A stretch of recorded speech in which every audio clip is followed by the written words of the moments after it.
Bienvenidos a Desencriptando la Sostenibilidad. Hola Ivana, hola Jorge. Hola Ceci, hola Jorge, Hola, Ivana. pues tú eres nuestro amigo desde la universidad y la verdad es que tú siempre has estado interesado en las energías renovables, en la sustentabilidad. Entonces por eso quisimos invitarte como nuestro primer entrevistado para hablar del tema del hidrógeno. Nos gustaría que nos cuentes cómo llegaste al hidrógeno. Sí, por supuesto. Y qué gusto estar aquí con ustedes. Muchas felicidades por este podcast. Creo que un tema muy importante en hidrógeno y muchos otros de sustentabilidad es dar a conocer el tema, ¿no? Dar a conocer la importancia del tema porque al final, pues, retos de sustentabilidad no son fáciles. Requiere de muchas cosas, entre ellos la comunicación, el crear conciencia. Y bueno, ustedes saben que yo empecé en sustentabilidad, todo esto desde que estábamos en la Facultad de Ingeniería, en nuestros primeros semestres en la Sociedad de Energía y Medio Ambiente, en la SOEMA, y bueno, todo lo que hicimos ahí, que digo, me da mucho gusto recordarlo. Pero bueno, desde ahí, pues como saben, nos empezamos a meter el tema energético, fuimos a las cumbres internacionales, trajimos otras para acá. Y bueno, yo me empecé a meter mucho en el sector desde entonces. Y bueno, como saben, empecé la carrera en tema de reciclaje con Renueva, la startup que fundamos. Y eventualmente, pues empecé a trabajar ya en energía, como consultor para CENER. Pues ahí tuve una exposición mucho a diferentes, como estaba en el tema de los fondos de innovación, pues muchas tecnologías, qué estaba pasando. Seguí trabajando en el sector y bueno, por azares de la vida acabé en Francia. Allá hice una maestría y pues ahí fue donde conocí más, empecé a conocer más el tema del hidrógeno. Allá en ese entonces, esto que fue 2019, pues ya estaba empezando. Fue donde yo aprendí mucho de esto en la maestría y pues después empecé a trabajar para Engie, para la empresa Engie, esta utility francesa enorme, una empresa padrísima para trabajar, de hecho, en el tema. Y así fue como empecé, la verdad, empecé en este equipo que era un equipo nuevo, un equipo internacional. Fue padrísimo porque venía gente de muchas disciplinas, porque pues en ese entonces no existía un mercado de hidrógeno verde, que en ese entonces hablaba más de hidrógeno renovable, no era como el término que se usaba siempre. Digo, verde pues, es más catchy, tiene más pegue en temas, no sé, de comunicación o de mercadotecnia, no está mal, pero bueno, se hablaba mucho del hidrógeno renovable pues, como una solución nueva de descarbonización, algo que puede ayudar a descarbonizar o llegar a net zero en segmentos difíciles de lograrlo, como segmentos industriales, por ejemplo, el acero o el cemento o algunos otros de movilidad, como que se ve complicado de hacer con vehículos eléctricos a baterías, como puede ser la aviación o el transporte marítimo o el transporte de carga pesada. Sí, adelante, Ceci. Si quieres, vamos a también dar un pasito atrás para explicarle a todos nuestros escuchas Claro, qué es hidrógeno verde, qué onda con el hidrógeno gris y todos los otros colores. Y sí. justo esto que estás platicando, o sea, ¿por qué tiene este como valor tan especial el hidrógeno para lograr la descarbonización, ¿no? Claro, claro, ya como que entré en play de hablar de hidrógeno y me seguí. Pero bueno, sí es como yo llegué a hidrógeno, empecé trabajando allá en París, luego me vine a México y seguí como trabajando como consultor en la firma en la que sigo ahora en estos temas y bueno, pues ya son unos 4 años de estar trabajando en esto y a lo que iba combine gente de todos los segmentos, que es un tema muy nuevo incluso a nivel mundial, ¿no? O sea, aún en ese equipo venía gente pues de renovables, de trading de energía, de oil and gas, de geotermia, como de todos que venían a aprender de este nuevo tema y como que entre todos echarle un montón para ver, ir descifrando cómo se puede desarrollar proyectos viables, cuáles son los mercados y las aplicaciones en las que pues puede tener un impacto. Pero bueno, otra vez ya me estoy yendo para allá como para entender muy fácil qué es el hidrógeno. Bueno, el hidrógeno es un gas que se usa desde hace muchos años para usos industriales. En sí, es el elemento más liviano de la tabla periódica y el elemento más abundante en el universo. Sin embargo, pues, en la Tierra se encuentra siempre adherido a otros elementos en forma de, por ejemplo, el gas natural, que es metano, el CH4, o bueno, se encuentran muchísimos elementos, en muchísimos compuestos más bien, pero pues lo más común para extraerlo es el metano o el agua, ¿no? El H2O. Entonces, la magia, digamos, o lo maravilloso del hidrógeno verde es que a partir de agua y electricidad renovable tú puedes crear o producir un combustible o un insumo químico 100% renovable, ¿no? Como se produce, hay varias rutas de producción de hidrógeno. Usualmente este se hace a partir del gas natural con cierto contenido de emisiones. Pero bueno, lo nuevo es, bueno, no es tan nuevo, la verdad. Más bien lo que es nuevo, digamos, como tendencia, porque también la electrólisis tiene décadas que se usó. Es, de hecho, un proceso creo que anterior, incluso al reformado. Eh, pero lo que haces es que pues, tienes agua, le pasas una corriente eléctrica en un electrolizador y en ese dispositivo lo que haces es que separas o rompes la molécula de agua en el hidrógeno y en el oxígeno. Entonces tú puedes capturar el hidrógeno por un lado y el oxígeno en el otro. Si tienes un uso para el oxígeno, pues lo capturas. Ya tienes oxígeno, no sé, para usos médicos o usos industriales donde se requiera. Si no, lo mandas a la atmósfera y pues es oxígeno, no pasa nada. Y capturas el hidrógeno. Tienes el hidrógeno capturado en gas y ese hidrógeno lo puedes usar como combustible. Puedes usarlo como el concepto de combustible en el sentido de que hay aplicaciones donde sí lo puedes quemar como un combustible y hay otras aplicaciones donde funciona equivalente a un combustible como un energético, pero por ejemplo cuando lo usas en vehículos terrestres, en autobuses o en coches, camiones de hidrógeno, usualmente se usa como en una reacción electroquímica, que es más bien, no lo quemas, más bien es una transformación inversa a como lo produciste, pero bueno, que igual se puede usar para alimentar todas estas aplicaciones que son difíciles de electrificar o descarbonizar por otras rutas. Entonces, esa es una de las vías que tú lo puedes usar como un energético. También lo puedes usar como un medio para almacenar la energía. Entonces, por ejemplo, si tú tienes generación a partir de energía solar, con fotovoltaica, bueno, pues tienes tu típico perfil de generación, pues tienes ciertas zonas en las que produce más y menos, y bueno, después lo que puedes tú hacer, también se puede hacer con eólico, obviamente, pero puedes almacenar la energía en forma de hidrógeno, como si fueran baterías. Tú conviertes parte de esa energía en hidrógeno, lo tienes almacenado en tanques y después cuando necesitas la energía, pues agarras ese hidrógeno y lo vuelves a convertir en electricidad. Entonces, aquí realmente no es como que tenga una aplicación nueva, simplemente es una alternativa más de almacenamiento de energía. Y de hecho, pues hay algunos casos donde lo que conviene es tener un sistema híbrido donde tienes tus baterías y donde tienes hidrógeno. El hidrógeno, pues en general es mejor para aplicaciones donde requieres del almacenamiento a largo plazo. O sea, donde necesitas, no sé, digo, hay diferentes case studies en los que se muestra arriba de 12, 14, 18 horas por ahí de almacenamiento. En muchos casos ya te conviene usar o hidrógeno o un sistema híbrido, ¿no? Pero para no entrar en temas tan técnicos, desde ahorita.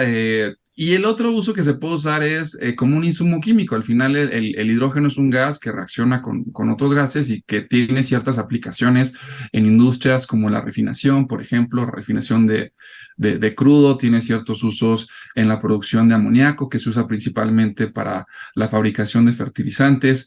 Y bueno, algunas otras aplicaciones, por ejemplo, con la producción de acero, la producción de semiconductores, la producción de grasas y margarinas, margarinas hidrogenadas, también de vidrio. Como reactivo también tiene ciertas propiedades, a veces sí es para que sea un reactivo químico o en algunas aplicaciones, por ejemplo, parte de sus usos en la producción de acero es que pues, genera una atmósfera inerte para ciertos tratamientos térmicos en los cuales se mete hidrógeno para que no haya oxígeno que oxide el acero o el metal en cuestión. Y entonces, pues es como de los usos que ya se tienen del hidrógeno desde hace mucho tiempo, ¿no? Oye, Jorge, y yo he visto, a lo mejor no sé cómo lo percibes tú, si lo percibes igual que yo, pero por ejemplo, a principios de año yo sentía que no se estaba hablando tanto sobre hidrógeno verde, por lo menos en México, y he ido percibiendo como que a lo largo del año, conforme van pasando los meses, ha tenido como un boost o un hype la conversación. No sé si es porque nosotros, pues justo un poco estamos en el medio, estamos en este tema de la sustentabilidad y entonces hemos vivido como este boost o este hype en el último año de no hablar mucho del tema realmente. Ya veo todas las semanas, hay conversación en todos lados, hay diferentes foros, se está hablando, siento que ya muchísimo del tema. No sé si tú lo percibes igual. No sé si la gente que no está justo en este medio, en este tema, también lo percibe. ¿Cómo ves tú como boost en la conversación y si sientes que en México se está como, pues, nos estamos asentando más a esta idea? Bueno, mi perspectiva es un poquito diferente. Para mí es el pan de cada día, así que pues, todos los días me toca hablar de hidrógeno. Este, bueno, a veces en México, a veces en otros lados, pero sí es algo que va como por ciclos. Por ejemplo, a principios del año pasado creo que hubo mucho boom, mucho interés en el tema del hidrógeno. Muchas empresas estaban interesadas en ver qué oportunidades había y creo que fue como de los primeros hypes que hubieron un poquito más generales, ¿no? Como mucho entusiasmo de ver de qué se trata. Creo que también lo que pasó es que al principio, como es algo nuevo, todo el mundo quiere explorar, quiere entender qué puede pasar. Y lo que sucedió, siento yo, es que pues muchas empresas empezaron a explorar realmente qué oportunidades había. Yo tuve el gusto de trabajar con algunas de ellas, pues como consultor desde mi firma.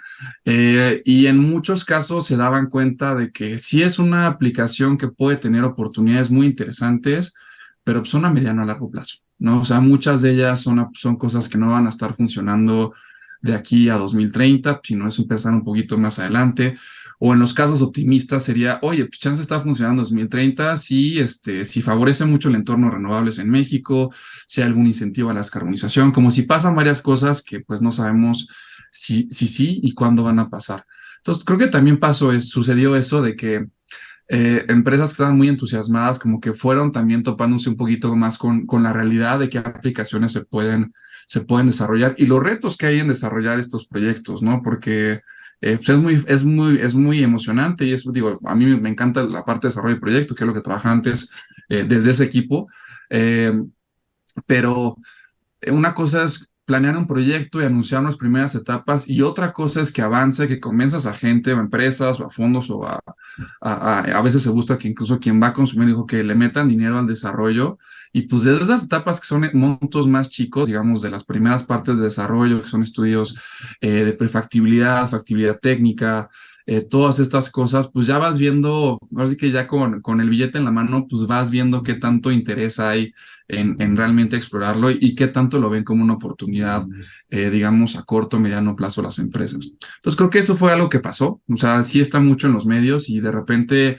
pues hay como estos ciclos, ¿no? De repente hay más interés de algunas empresas o hay más ruido, por ejemplo, la Asociación Mexicana de Hidrógeno pues, está promoviendo muchísimo el tema, estamos haciendo muy buena chamba en difundirlo, en darlo a conocer, o de repente pues, hay anuncios de proyectos que como que hacen que el tema reviva. Entonces, pues yo creo que más que, bueno, yo últimamente pues, sí está, no sé si es como temporada de que ha habido muchos eventos en este mes, en noviembre todavía, pero creo que sí es algo que va más bien como subiendo y bajando a lo largo del año, ¿no? Sí es un momento ahorita donde se ha hablado más que en meses anteriores, pero sí hay otros momentos a principios, mediados de años que pues que despierta más interés o porque hay un anuncio de un proyecto en México o alguna empresa quiere hacer algo o nos emociona alguna noticia en otro país. Por ejemplo, en Estados Unidos está moviendo muchísimo esto, ya ha habido noticias pues muy grandes y muy interesantes en estos últimos meses. Entonces, pues creo que es algo que va a seguir así como subiendo y bajando ese interés y ese ruido en los medios, pues sí, a veces habrá más, a veces habrá menos, pero al final el desarrollo de proyectos, pues algo que son procesos largos, ¿no? Son procesos de estudiar muy bien, de entender muy bien, que llevan algunos años. Entonces también hay que saber, no sé, como ahí me dele un poquito en cuanto ruido no necesariamente significa, no se traduce en dinero invertido, ¿no? O en proyectos que efectivamente se van a construir. Y digo, tampoco es solo exclusivo de México, es una industria que es muy nueva, todo el mundo quiere explorar, todo el mundo como que ven la oportunidad y quieren correr a ser los primeros o a agarrar las grandes oportunidades, pero, como decía, una cosa es tener un proyecto a nivel conceptual y plantearlo en papel y en las primeras etapas y pues ya empezar a meterle capital al desarrollo y empezar a ver realmente, oye, pues es que esto pues, tengo que ver que sea rentable, que sea bancable, que sea ciertas cosas para poder continuar, pues ya se vuelve más complicado, ¿no? Y bueno, hace poco salió, hace recientemente, ¿no? Lo de que van a haber una inversión de una empresa danesa para el istmo de Tehuantepec. ¿Cómo ves eso? Y si sí sucediera esto que mencionas del tiempo, porque en geotermia es muy parecido, ¿no? Un proyecto grande son 5, 8 años, ¿no? Entonces, ¿cómo verías si pon tú que sí sucede, que sí avanza? ¿cuáles serían como los tiempos y que iba a usar eólica o qué? La verdad no leí tanto al respecto. Claro. Sí, no, bueno, esa fue la noticia de esta semana. Todo el mundo está muy emocionado por el anuncio del presidente y bueno, es una noticia buena, pero pues que hay que tomar con una pizca de sal, ¿no? O sea, ese anuncio, eso no se traduce en X años, te aseguro que va a haber un proyecto, una inversión de $10,000 millones y un proyecto operando en México simplemente por cómo funciona el desarrollo de estos proyectos, ¿no? Alrededor del mundo de este tipo de proyectos, pues alrededor de 1 de cada 10 logran llegar al Final Investment Decision, al FID, ¿no? A que de hecho se construyan. Entonces, es algo que hay que tener en mente. O sea, no es ser pesimista, no es decir, oye, seguro no se va a construir, nada más es poner en la realidad de que este tipo de proyectos son complejos. Es difícil hacer un caso de negocio rentable porque pues, todavía lograr producir hidrógeno hidrógeno verde con costos competitivos es retador, que se junten todas las condiciones, que asegures quién te lo va a comprar. O sea, son cuestiones complicadas. Y que bueno, esto digo, eventualmente, o sea, es una posibilidad que podría haber una inversión muy grande de algunos miles de millones de dólares en el Istmo y en esa zona para producir hidrógeno verde. Sí podría haber un proyecto, pero bueno, está todavía muy lejos de ser un hecho, ¿no? Es un proyecto que se anunció, que está desarrollando el fondo danés CIP, Copenhagen Infrastructure Partners, que es un fondo que trae un empuje muy fuerte para temas de hidrógeno verde en América Latina y en países en desarrollo. Tiene un fondo dedicado a mercados emergentes, unas nuevas tecnologías.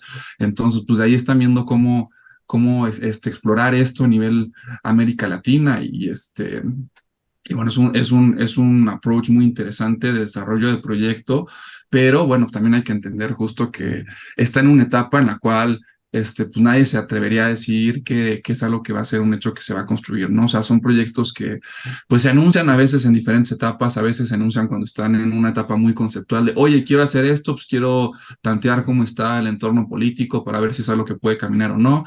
A veces ya tengo más estudios avanzados y pues es algo que tengo más estudiado y más amarrado. Eso a veces es difícil de saber desde afuera, pero bueno, eventualmente podría ser un proyecto muy interesante y de traer, de sí producir hidrógeno, aprovechar el gran recurso eólico que tenemos en el Istmo y producir hidrógeno verde de bajo costo y exportar a Europa, ¿no? O sea, esa sería la tirada, porque en Europa sí va a haber un mercado que va a estar dispuesto a pagar un hidrógeno más caro de lo que pueden hacer aquí y que, bueno, ya saben, además ya está en su estrategia importar una muy buena parte de este hidrógeno. O sea, para 2030, chance, lo que está al menos en las metas es mitad producción local, mitad importado. Entonces, muchísimo lo que tienen que llevar y están buscando también, pues, ahora sí que de dónde, ¿no? De dónde lo traemos, diversificar un poquito, tener diferentes opciones y pues, también incrementar las posibilidades de cumplir esta meta. Oye, Jorge, y en tono un poco de lo que estás hablando, ¿cómo ves tú realmente el potencial de México y Latinoamérica con esta, digamos que, alternativa de descarbonización? Porque tienes razón, la verdad es que nos llegan un montón de noticias que a lo mejor están en etapas donde realmente no podemos tomarlas como ya un hecho o realmente no sabemos lo que está pasando detrás en el desarrollo del proyecto o de los proyectos, o sea, en gran escala. La verdad es que tú eres mi interlocutor favorito de este tema. Más allá de que seas mi amigo, siento que eres súper claro cuando hablas de este tema. Tienes obviamente los datos, tienes toda la información y de las diferentes personas que yo he escuchado hablar, más allá de que eres nuestro invitado y mi amigo, siento que eres un gran interlocutor de este tema. Entonces me gustaría mucho que nos hablaras un poco como de cómo ves este potencial en México y Latinoamérica. Yo sé que por ejemplo, en Chile, por lo menos son las noticias que llegan, van avanzando muy bien en este tema, pero tú que estás dentro, tienes tu propia perspectiva. Claro, no, pues me vas a enojar un poquito, soy de las porras que me echaste, pero sí, lo que está pasando a nivel América Latina es muy interesante. O sea, mucho de lo que vemos son casos como este proyecto que se plantea para el Istmo, que es el que mencionó el presidente, proyectos en los cuales se agarra, digamos, capacidad renovable en gran escala, digamos cientos, o sea, varios cientos o incluso miles de megawatts de capacidad renovable se usan para producir hidrógeno verde, usualmente se transforma en amoníaco, dado que el hidrógeno es complicado de transportar por sí solo, porque pues, tiene una densidad energética muy baja por volumen. Y bueno, también si lo quieres hacer líquido, la licuefacción es a como menos 253 grados, entonces 20 grados arriba del cero absoluto, entonces requiere mucha energía, digamos, enfriar el hidrógeno y a la temperatura necesaria y mantenerlo ahí, y pues toda la cadena de suministro tendría que ser criogénica para poder lograrlo, ¿no? Entonces, digo un pequeño paréntesis, pero bueno, usualmente se busca transformar en amoníaco, que es una molécula que es mucho más fácil de transportar y que ya existe un mercado de amoníaco, existe infraestructura existen terminales de amoníaco, ductos de amoníaco, buques de amoníaco, como que hay muchas cosas que se pueden utilizar. Y esto es algo que están explorando mucho en México. De hecho, en México los dos proyectos grandes anunciados de esta magnitud es que bueno, una cosa también es que lo anuncie el presidente, otra cosa es que lo anuncie pues, el desarrollador. Pero bueno, está ahí, está ahí, ya, digamos, está en la mente de todos. También está otro en Campeche que se está desarrollando con una empresa aquí mexicana, con una alemana, también para producir amoníaco de gran escala y exportar a Europa. Esto se está viendo en diferentes lugares de América Latina, hay muchos proyectos de esto, hay en desarrollo, hay en Colombia, hay en Brasil, hay en Chile, y esto responde a que tenemos muy buen recurso renovable en diferentes zonas de la región, como para poder producir hidrógeno en gran escala y en bajo costo, pero pues aún los mercados a nivel local no o sea, no están como para adquirir esa demanda, ¿no? O sea, aquí en la región todavía no hay los mandatos de descarbonización que hay en Europa, no hay quien esté o forzado o altamente penalizado o pues, realmente incentivado a adquirir este producto de mayor costo, o sea, de menores emisiones, pero de mayor costo y en esas escalas. Porque si tú produces hidrógeno verde aquí, un proyecto a gran escala aquí en México, es que, bueno, puedo producir hidrógeno verde baratísimo, baratísimo entre comillas, va a seguir siendo forzosamente más caro que el hidrógeno gris, o para la aplicación que lo quieras va a ser una alternativa más caro, pues ¿quién lo va a pagar? O sea, al final no hay algo que obliga a las empresas a adquirirlo, pues simplemente pues, o no lo van a hacer o se van a ir por otra alternativa de descarbonización. En Europa es un caso diferente porque pues hay estrategias de descarbonización de muchísimas industrias o muchísimos segmentos, si no es que todos, y allá sí hay este premium, sí hay este incentivo de que tengo que ver cómo reduzco mis emisiones o si no me va a costar más. Entonces también hay estrategias de importar mucho hidrógeno. Entonces lo que hacemos es producir este hidrógeno en gran escala, o son los planes al menos, y lo exportamos a mercados donde sí haya metas de adopción de hidrógeno limpio, hidrógeno verde, donde sí hay empresas que estén dispuestas a pagar este premium. Y bueno, Europa se ve como el mercado más atractivo porque, bueno, pues tiene metas muy claras y además tiene muchas restricciones en las condiciones con las que debe cumplir el hidrógeno para que puedan aceptarlo como hidrógeno verde. No hay como son más estrictos en criterios de sustentabilidad, desde cómo haces el suministro eléctrico a tu parque o sea, a tu planta de electrólisis para producir el hidrógeno. Entonces, pero también están dispuestos a pagar mayor cantidad. Entonces, lo que está haciendo mucho es, bueno, ahorita todavía no puedo desarrollar mi mercado local, pero pueden haber oportunidades en el corto plazo de proyectos de cientos, usualmente miles de millones de dólares, pues de sacarlos adelante y pues que tengan eventualmente un comprador. Eso es algo que están haciendo en América Latina, y no solo en América Latina, sino en países en desarrollo en general. Ves proyectos de este tipo en diferentes lugares de África, en el Medio Oriente, en países no en desarrollo, por ejemplo, en Australia también se están planteando estos megaproyectos de incluso decenas de gigawatts, algunos de capacidad renovable para exportar a otros mercados que pueden importar. También Japón y Corea, por ejemplo, van a importar hidrógeno limpio, aunque pues con menos requisitos de emisiones. Chance pueden aceptar hidrógeno más limpio, pero de otras fuentes, como puede ser lo que se llama el hidrógeno azul, que es hidrógeno producido igual con gas natural, pero con sistemas de captura de carbono, pues tiene un menor contenido de emisiones.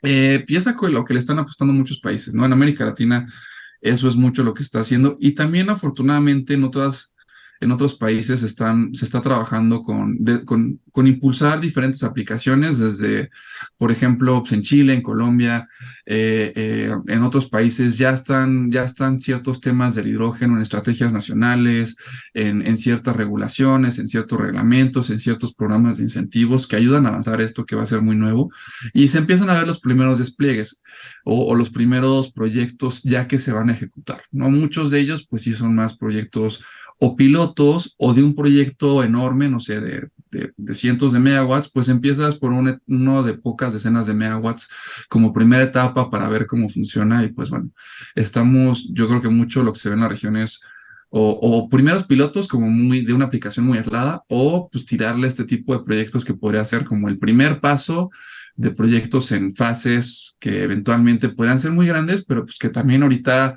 pues estamos aprendiendo cómo se hace esto, ¿no? O sea, estamos aprendiendo no solo aquí, en todos lados están viendo cómo se va a hacer. Pues también los posibles instituciones que invertirían son muy precavidos o muy cautos de, oye, pues esto todavía no sabemos, o sea, yo como sé que voy a recuperar mi dinero, ¿no? Entonces, pues está muy interesante cómo está empezando, pero pues, sí se ve algo de movimiento en la región y bueno, afortunadamente yo trabajé en un equipo enfocado en la TAM con colegas y muchos colegas en Chile, en Santiago, otros en Bogotá, pues como también para estar ahí, pues muy enterado de lo que está pasando en la región. Oye, y em, la lectura de la situación entonces para México y Latinoamérica, pero probablemente para México específicamente es incentivos. Necesitamos incentivos y necesitamos obviamente que haya, como decías tú, pues más legislación a lo mejor para que las empresas se vean un poco más limitadas o acotadas a su forma de emisión de gases, ¿no? Para que tengan, por el primer incentivo, descarbonizar sus procesos. Mientras no haya esos incentivos, a lo mejor no tenemos el empuje suficiente para avanzar más rápido, a lo mejor con esto, ¿no? Sí, la verdad es que en México, o sea, son muchas cosas que faltan para que realmente esto florezca, digamos, como una industria y que empezamos a ver muchos proyectos en desarrollo. Y son varias cosas. Una de ellas solo es lo que mencionaste, pero el tema de incentivos, pues yo creo que más que verlo simplemente como incentivos, es como que hay una motivación real para descarbonizar. O sea, y esto puede ser de varias formas, ¿no? O sea, el modelo de, pues si sigues emitiendo, si pasas de ciertas emisiones, te penalizo que es mucho lo que se hace en Europa, y el otro, o pues te ayudo a que las soluciones bajas en emisiones pues sean más baratas con un incentivo, ¿no? Entonces, hay las dos modalidades de o castigar el consumo, digamos, el consumo con más emisiones, o pues, digamos, si es sucio, por así decirlo, o la otra es pues, también el incentivar la producción limpia. O sea, hay de las dos. Europa tiene un poquito un balance más tirado hacia si contaminas, pues te voy a sancionar. El caso, por ejemplo, en Estados Unidos es al revés, donde yo te incentivo para que produzcas limpio, ¿no? Entonces, se habla mucho como de la zanahoria y el palito, o sea, el carrot y el stick. Entonces, pues unos son más, oye, te castigo si contaminas, y el otro, bueno, ya te doy el premio si produces algo más bajo en emisiones.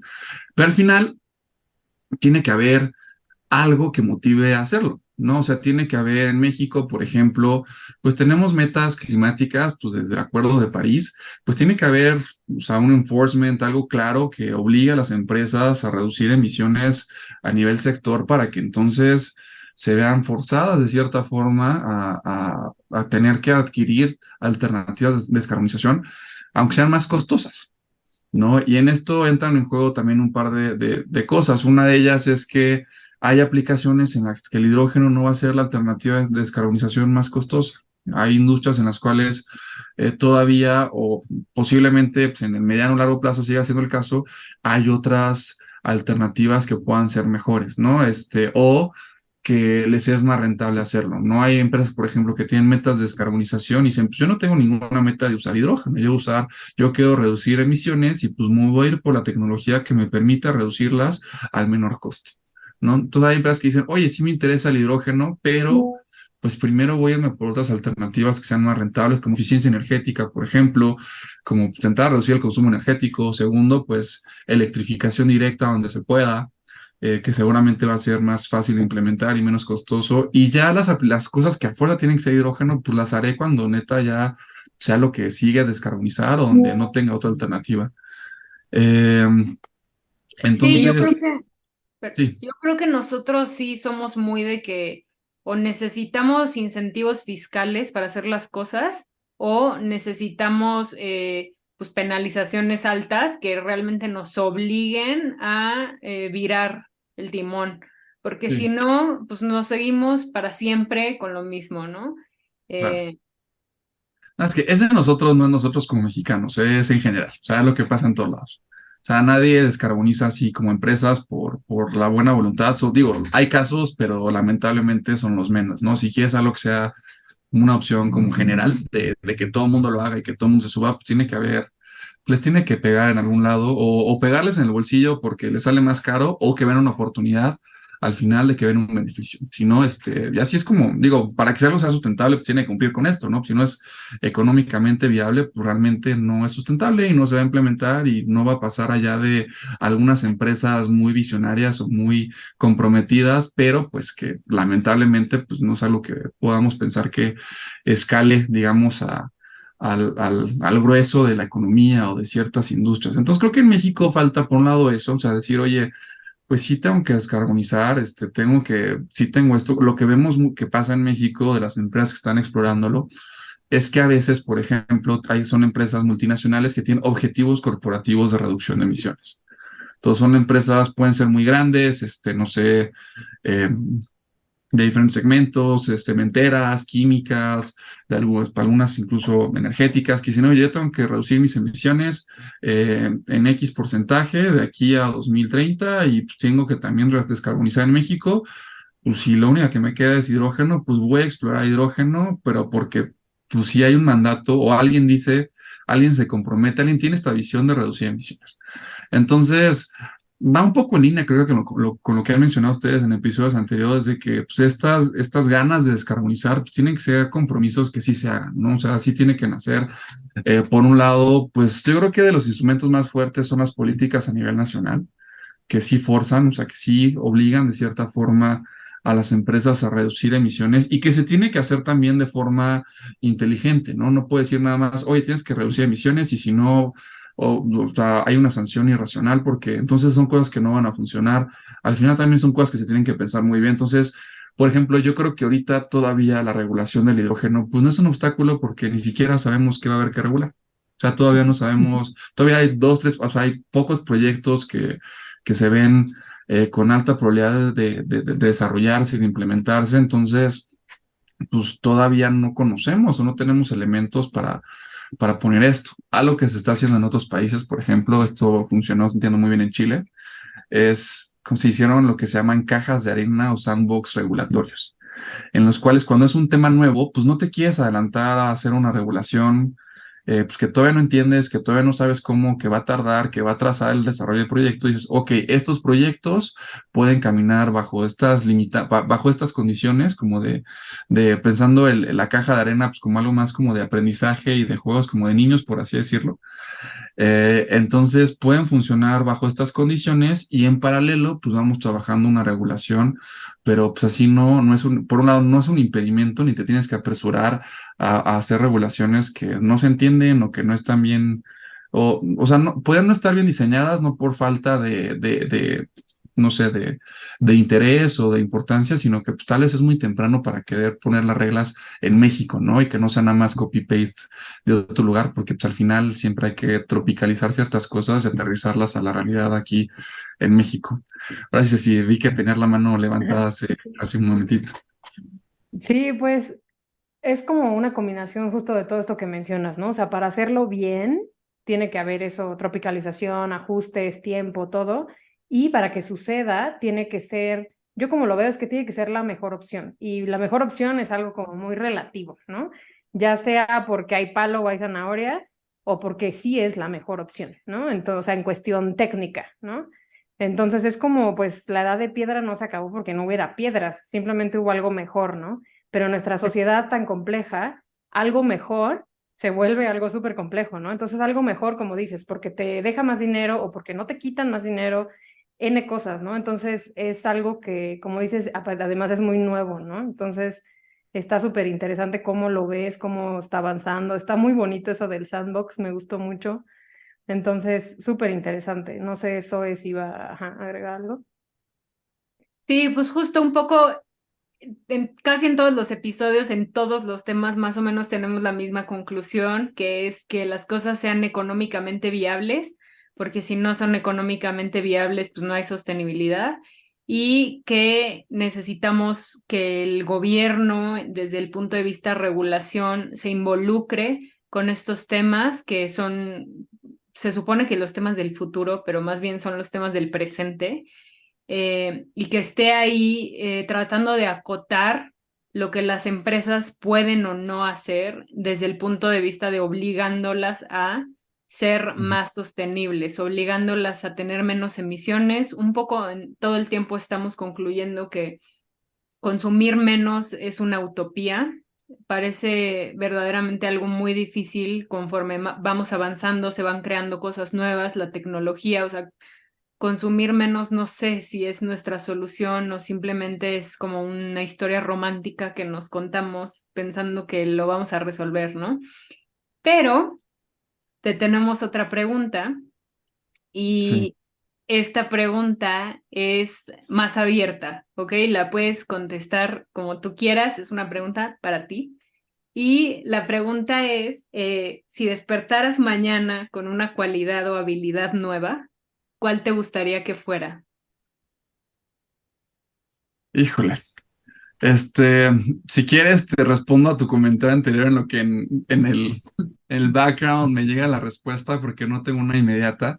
Pero creo que pues, lo que decías de la sustentabilidad es muy cierto. Al final hay que entender al hidrógeno como una herramienta más de descarbonización y bueno, quien lo está adoptando y los países que están moviendo a adoptarlo tienen una visión, un compromiso con reducir emisiones, con también con la transición energética, decir, oye, pues también es, sabes, movernos de los modelos basados en combustibles fósiles y hacia los que puedan ser a partir de fuentes renovables. Al final de cuentas, el hidrógeno pues, el hidrógeno verde en particular, pues es una manera más de utilizar energía renovable, porque lo que estás usando es un energético nuevo, no es una nueva fuente de energía, es una nueva forma de utilizar energía renovable que usualmente lo más común es eólica y solar, ¿no? Es con lo que más se utiliza, con lo que más se están desarrollando los proyectos, no quiere decir que es exclusivo de esas, pero es también, pues sí, este cambio de mentalidad, de también ver un poco a futuro, ¿no? Hay empresas muy grandes, por ejemplo, empresas nacionales, oil and gas, en América Latina, pues que están yendo para allá porque ven que, oye, pues yo eventualmente tengo que descarbonizar y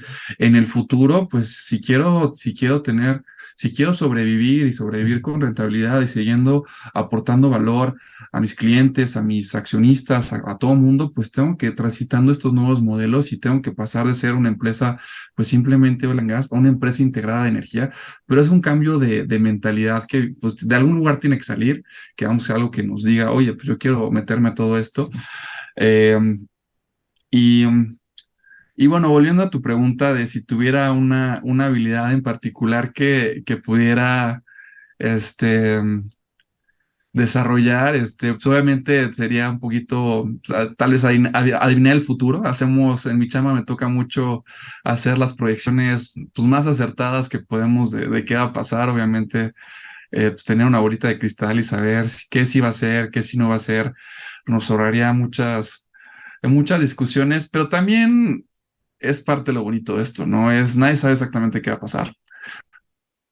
Nadie tiene la respuesta única, es, oye, entre todos ponernos de acuerdo de, pues, una visión conjunta de qué podría suceder, qué queremos que suceda. Al final hay que poner de acuerdo a muchas personas, porque como en todo, pues cualquier cambio implica también costos o así como puede crear oportunidades, también crea riesgos o pérdidas para otro tipo de empresas, para otros segmentos. Entonces creo que también es importante justo esto, ¿no? El tener en cuenta a todos, ¿no? O sea, el decir, oye, un poquito tomando el concepto de transición justa, es bueno, hay que caminar en esta dirección, pero no podemos ni decir no hay que hacer nada por el cambio climático, ni tampoco tomar posturas muy radicales que son difíciles de implementar. Creo que también es algo de escuchar a todos, de hablar con los datos y con la información técnica en la mano, que es algo que nos urge ahorita aquí en México en muchos aspectos y en el sector y en ciertas decisiones que están tomando. Y bueno, pues, ser sensatos con eso y de ver cómo podemos ir caminando todos hacia pues, un sistema que sea más sustentable y pues con más oportunidades para todos. Entonces yo creo que pues, esa podría ser la habilidad que me encantaría tener. Y Está excelente, muy buena. No, y sí, me encanta como traer eso al frente también, ¿no? O sea, lo de la transición justa es súper, súper importante. Somos un globo con muchísima gente y pocas tienen todas las oportunidades, entonces sí se tiene que buscar una transición justa donde estas mejores opciones, ¿no? De las que platicábamos tengan los incentivos adecuados para una implementación justa, ¿no? Es un problema complejo, pero como dices, creo que parte de lo bonito es no sabemos muy bien qué va a pasar, ¿no? Estamos haciendo lo mejor que podemos y eso nos queda, o sea, como humanidad, ¿no? Entonces, bueno, ahora como ya la última parte de nuestro episodio de entrevista es, ya que eres nuestro primer entrevistado, te va a tocar inaugurar esta tradición que vamos a hacer para todos nuestros entrevistados, que es la de dejar una pregunta para nuestro siguiente entrevistado. ok. em, Entonces, del tema que quieras, no sabemos quién va a ser nuestro siguiente entrevistado, entonces eso también le aumenta un poco la emoción. Eres libre de preguntar lo que sea. Qué bonito, es como extender el diálogo un poquito entre, ¿sabes? Entre episodios y bueno, de esta forma, obviamente avísenme por favor ya que salga para ver qué respondieron. Claro que sí. Em, pero mi pregunta sería, eh, si tuvieras la capacidad de implementar cualquier política o medida a nivel nacional en pro de la sustentabilidad o la transición energética, ¿qué harías? Muy Está buena. buenísimo. Sí, está muy buena. Obviamente, te vamos a avisar para que veas la respuesta de tu interlocutor sorpresa, ¿ok? Ok, Oye, excelente. según tu pantalla, eres un ser de luz, te ves completamente iluminado. Entonces, gracias por habernos iluminado con tu conocimiento sobre el hidrógeno. Verdaderamente eres muy bueno hablando de este tema y nos da mucho gusto tenerte aquí como nuestro amigo y como nuestro invitado sobre este tema. Sí, y bueno, no sé si hay algo que nos haya faltado tocar, platicar, algo más que te guste agregar.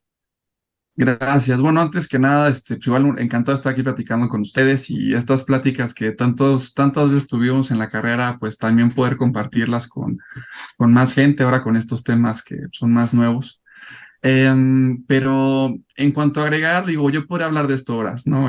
Hay miles de cosas, hay miles de perspectivas, de oportunidades, de incluso controversias por ahí, que pues, siempre es muy divertido platicar.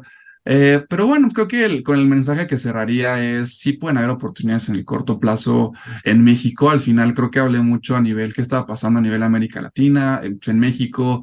Yo creo que podemos ver oportunidades en diferentes segmentos y creo que el hidrógeno es mucho como otra herramienta de descarbonización. Se tiene que evaluar en qué va a ser sentido técnico y económico y ambiental y en qué aplicaciones no, y entonces enfocarnos en aquellas que tengan una mayor posibilidad de tener un impacto positivo, ¿no? De desplegarse con éxito, que realmente se puedan hacer realidad. Ya ahorita hay ejemplos en Europa pues, que le apostaron en algunos casos a proyectos, a veces pilotos, a veces no, pues en aplicaciones que pues no fueron las adecuadas, entonces digo, mucho esto no se sabía al momento que lo hicieron, ¿no? Pero pues, también aprender de estas experiencias y que a veces refuerzan mucho los números o las proyecciones que podemos tener de qué puede funcionar o no. Y verlo, como decía, no como hidrógeno, sino como transición energética, como sustentabilidad en general dentro de ese paraguas de algo que una tecnología que va a convivir con otras tecnologías, que no va a ser lo mejor para todos, y que bueno, pues que también va a haber muchas oportunidades y que vamos a necesitar mucha gente que aprenda de este tema, ¿no? Ahorita somos pocos en México los que trabajamos en esto, yo espero que en unos años, digo, no es del día a la mañana, pero pues ya sea una industria que empieza a tener proyectos, que podamos tener el talento aquí a nivel local y que, bueno, hay oportunidades pues de todo tipo, ¿no? Para gente desde estudiantes que quieran aprender el tema, gente que empieza su carrera, especialistas de muchísimas disciplinas, empresas, digamos, de diferentes segmentos, eléctricas, de diferentes industrias, de transporte. Creo que es algo que pinta para un futuro, lo veo como muy bonito, pero cuando veo este futuro donde el hidrógeno juega un papel importante, digamos, lo que me emociona no es solo decir, ay, va a ser hidrógeno, sino que sería una realidad en la cual pues, estamos tomando acción muy consciente para reducir emisiones y como para crear pues, esta prosperidad, digamos, más responsable con el medio ambiente y pues, con la sociedad en general. Totalmente de acuerdo, totalmente de acuerdo. Pues muchísimas gracias, Jorge, por acompañarnos. Tal vez en otra ocasión te tendremos que volver a invitar para hablar de las controversias. Está bueno eso. Pero por ahora, Claro, pues creo que es todo. Muchísimas gracias. Sí, Y y en el tema de educación, también vale la pena decir que pues en Energy justo, para eso es la idea de Energy, para poner cursos que mucha gente pueda tener acceso a ellos y hay de diferentes temas de todas las cosas que nosotros hablamos aquí en estos episodios. Y bueno, suscríbanse al podcast, coméntenos, denos like y muchas gracias por acompañarnos. bye. gracias, cuídense mucho.